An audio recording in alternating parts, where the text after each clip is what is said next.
صوبہ بہار کا حاکم بہادر خان عرف سلطان محمد جنگل میں اپنے ملازموں کے ساتھ شکار کھیل رہا تھا کہ اچانک ایک خوفناک دھاڑ سے جنگل گونج اٹھا۔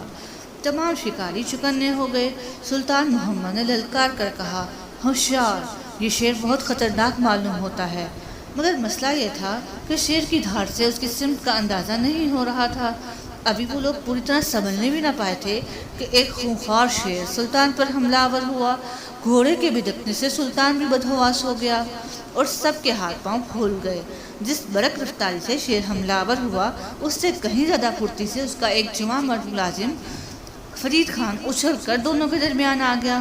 شکاری یہ دیکھ کر حیران رہ گئے کہ اس بہادر نوجوان نے تلوار کے ایک ہی وار سے شیر کا کام تمام کر دیا۔ سلطان محمد فرید خان کی بہادری سے اتنا متاثر ہوا کہ اس نے اسے شیر خان کا خطاب دے دیا۔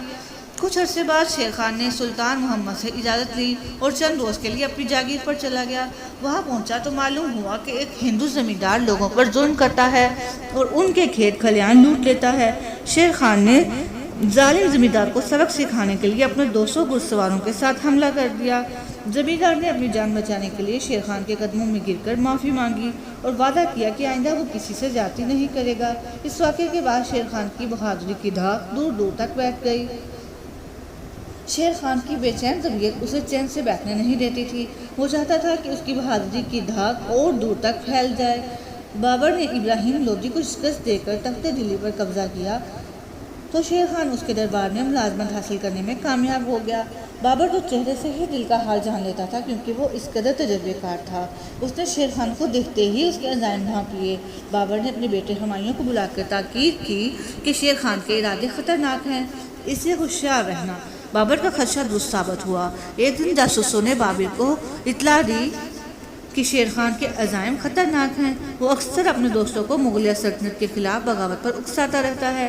بابر نے اسی وقت شیر خان کی گرفتاری کے احکامات جاری کر دیے۔ یہ اطلاع کسی نہ کسی طرح شیر خان تک پہنچ گئی۔ وہ فرار ہو کر سیدھا سلطان محمد کے دربار میں پہنچا۔ سلطان محمد شیر خان کو دیکھ کر بہت خوش ہوا۔ چونکہ سلطان محمد بہت بوڑھا ہو چکا تھا، اس لیے اس نے سلطنت کے انتظامات شیر خان کے سپرد کر دیے۔ کچھ عرصے بعد سلطان محمد کا انتقال ہو گیا اور شیر خان بہار کا حاکم بن گیا۔ حکومت سنبھالتے ہی شیر خان نے اپنی طاقت میں اضافہ کرنا شروع کر دیا تاکہ پورے ہندوستان پر اپنی حکومت قائم کرنے کی دیری نہ خواہش پوری کر سکے۔ مغل شہنشاہ بابر کے انتقال کے بعد اس کا بیٹا نصیر الدین ہمایوں تخت نشین ہوا۔ وہ شیر خان کی بڑھتی ہوئی طاقت سے فکر مند رہنے لگا۔ ادھر شیر خان نے بنگال فتح کر لیا اور رفتہ رفتہ اپنی طاقت بڑھانے لگا۔ شیر خان جانتا تھا کہ مغل شہنشاہ ہمایوں اس پر ضرور حملہ کرے گا۔ اسے ہمایوں سے مقابلہ کرنے کے لیے ایک مضبوط قلعے کی شدید ضرورت تھی۔ صوبہ بہار کے سرحد کے قریب روہتاس گڑھ کا قلعہ بہت مضبوط اور ناقابل تسخیر تھا۔ اسے فتح کرنے کے لیے شیر خان کے پاس نہ تو زیادہ وقت تھا اور نہ ہی اتنی بڑی فوج تھی، لہٰذا اس نے ایک انوکھی چال چلی۔ اس نے قلعے کے حاکم ہری کرشن کو پیغام بھجوایا کہ مغل شہنشاہ ہمایوں مجھ سے جنگ کرنے آ رہا ہے۔ مجھے اپنے خاندان کے افراد اور خزانہ ایک محفوظ مقام پر رکھنا ہے۔ آپ سے زیادہ نیک دل اور ایماندار شخص مجھے کہیں نظر نہیں آ رہا۔ آپ میرے خاندان کے افراد اور خزانہ اپنے پاس امانت کے طور پر رکھ لیں۔ اگر مجھے جنگ میں فتح ہوئی تو میں آپ کے اس احسان کا بدلہ ضرور دوں گا۔ ہری کرشن بہت لالچی آدمی تھا۔ خزانے کا نام سن کر اس کے منہ میں پانی آ گیا اور وہ فوراً رضامند ہو گیا۔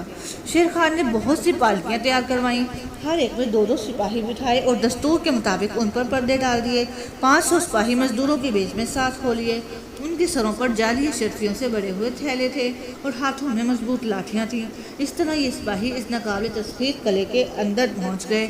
ہری کرشن کو ہوش اس وقت آیا جب پالکیوں میں چھپے ہوئے سپاہی تلواریں سونت کر بے خبر فوج پر ٹوٹ پڑے۔ شیر خان اسی موقع کا انتظار کر رہا تھا۔ اس نے فوراً ہلہ بول دیا۔ ہری کرشن بمشکل جان بچا کر بھاگا اور اس طرح قلعہ شیر خان کے قبضے میں آ گیا۔ توقع کے عین مطابق مغل بادشاہ ہمایوں ایک بہت بڑی فوج کے ساتھ حملہ آور ہوا۔ یہاں بھی شیر خان نے بہترین جنگی چال چلی۔ اس نے مغل فوج کو بلا روک ٹوک آگے بڑھنے دیا اور خود روہتاس کے مضبوط قلعے میں بیٹھ کر موسم برسات کا انتظار کرنے لگا، کیونکہ وہ جانتا تھا کہ اس موسم میں مغل فوج جنگی کارکردگی میں بہت کمزور ثابت ہوگی۔ برسات شروع ہوئی تو ہر طرف پانی ہی پانی ہو گیا۔ شیر خان نے مغل فوج کے سامان رست کا رستہ بند کر دیا۔ خوراک کی کمی، کیچڑ، ہر طرف پانی ہی پانی، مغل فوج کا جنگ کے بغیر ہی برا حال ہو گیا۔ رہی صحیح کسر شیر خان نے اچانک حملہ کر کے پوری کر دی۔